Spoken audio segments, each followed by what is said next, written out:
जनवरी से कोरोना की वैक्सीन लगाने का अभियान शुरू हो रहा है। उम्मीद है की जा रही है कि इससे आम जनजीवन और इकोनॉमी तेजी से पटरी पर लौटेगी। ऐसे में सवाल उठता है कि क्या सोना 2021 में भी पिछले साल की तरह हाई रिटर्न देगा या नहीं। पिछले साल सोने ने करीब 30% रिटर्न दिया था और 2020 में कोरोना संकट के कारण सोने की चमक खूब बढ़ गई और ये 58,000 रुपए प्रति 10 ग्राम के ऑल टाइम रिकॉर्ड स्तर पर पहुंच गया। इसने निवेशकों को खूब रिटर्न दिया।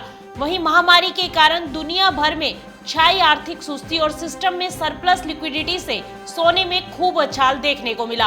अब सवाल उठता है कि वैक्सीन की उम्मीदों के बीच क्या इस साल भी सोना निवेशकों की उम्मीदों पर खरा उतर पाएगा। पिछले साल 1 जनवरी को सोने की कीमत 39,119 रुपए प्रति 10 ग्राम थी।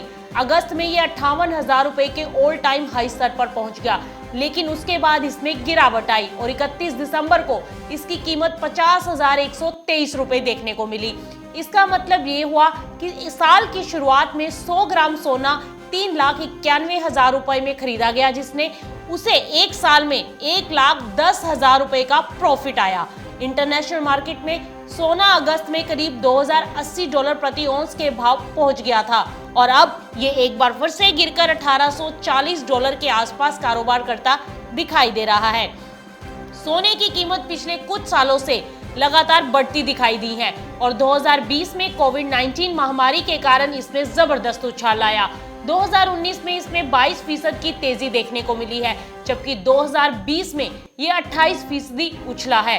भारत में सोने की कीमत ग्लोबल ट्रेंड से प्रभावित होती है। वायरस के बढ़ते प्रकोप के कारण ग्लोबल इकोनॉमी रिकवरी के लिए मुश्किल हो गई है। इसके अलावा दुनिया भर में कम ब्याज दरों और यूएस डॉलर में कमजोरी से सोने के लिए पॉजिटिव हो सकती है। अभी गोल्ड स्पॉट $1,900 प्रति औंस के आसपास कारोबार करता दिखाई दे रहा है। इस साल यह $1,980 और फिर $2,050 तक जा सकता है। वहीं अगर बात करें रियल एस्टेट की तुलना में सोने की, तो रियल एस्टेट की तुलना में सोने ने काफी अधिक रिटर्न दिया है। रियल एस्टेट की कीमतों में पिछले कुछ समय से ठहराव आ गया है। होम प्राइस इंडेक्स 2020-21 की दूसरी तिमाही में 1.1% बढ़ा, जबकि उससे पिछली तिमाही में ये 2.8% और पिछले साल की समान तिमाही में 3.3% बढ़ा है। 2020 में गोल्ड ने सभी एसेट क्लास में सबसे अच्छा रिटर्न दिया है। इसने शेयर और रियल एस्टेट को भी पीछे छोड़ दिया। पिछले साल बीएसई सेंसेक्स ने 15.75% का रिटर्न दिया। दुनिया भर में प्रमुख केंद्रीय बैंकों ने ब्याज दरों में कटौती करके इसे लगभग 0 कर दिया है और कम से कम अगले 1 साल तक यही स्तर पर उम्मीद की जा रही है कि ब्याज दरें बनी रहेंगी। साथ ही मार्केट में लिक्विडिटी मुहैया कराने के लिए भी सेंट्रल बैंक्स आक्रामक रुख दिखा रहे हैं। इन सब का इकोनॉमी पर असर पड़ता दिखाई दे सकता है और इससे सोने की कीमतों में उम्मीद की जा रही है कि एक बार फिर से तेजी आ सकती है। दुनिया भर में लिक्विडिटी पुश से सोने की कीमतें बढ़ने की उम्मीद है। वहीं सितंबर तिमाही में देश में सोने के गहनों की मांग में 48% कमी आई है और ये 52.9 टन रही है।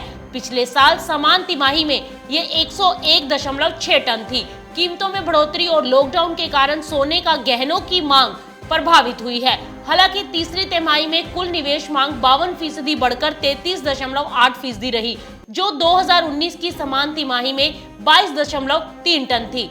वैक्सीन को लेकर दुनिया भर में उम्मीदें अब बढ़ गई हैं। माना जा रहा है कि 2021 में जनजीवन पूरी तरह से पटरी पर लौट आएगा और चीजें तेजी से सामान्य होंगी। इस कारण सोने की कीमतों में कुछ गिरावट देखने को मिली है, लेकिन वहीं कुछ जानकारों का कहना है कि स्थिति उतनी सहज नहीं है जितनी दिखाई दे रही है। अगर वैक्सीनेशन प्रोग्राम की तेजी और सफलता पर बहुत कुछ निर्भर करेगा।